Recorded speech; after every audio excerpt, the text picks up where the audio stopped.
Hello everyone! Today we are going to be making scones. Scones are a traditional English dessert and snack and can be made both savoury and sweet. Today we are using a Mary Berry recipe that I use every time I make scones. We chose to make savoury cheese scones, but the same recipe is easily used to make plain scones simply by replacing the cheese with sugar. To begin, all you need is milk, dry mustard, cayenne pepper, self-raising flour, cheese, baking powder, butter, and an egg. First, preheat the oven to 220 degrees Celsius. Weigh out 225 grams of self-raising flour and add a teaspoon of dry mustard and baking powder. Then add a pinch of cayenne pepper and salt into the mix.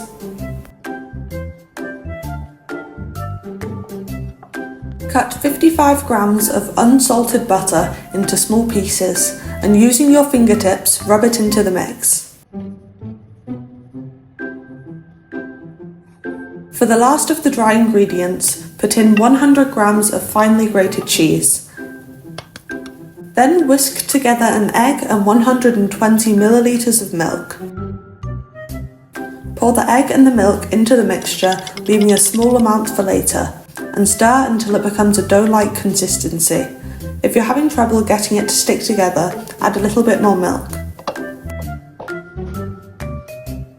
Sprinkle some flour onto the countertop so that the dough doesn't stick, and roll or press out the dough until it's roughly 1.5 centimeters thick. Cut out the scones from the dough with a cutter and put them on a baking paper lined tray. Before baking them, brush them with the leftover egg and milk mixture and add a sprinkling of cheese. Now put them in the oven for 10 minutes.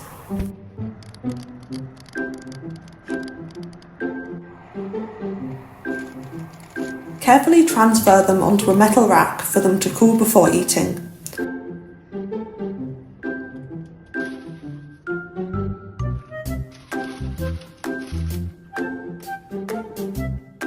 I like to spread some butter on them before eating them. We hope you enjoy. Thank you for watching.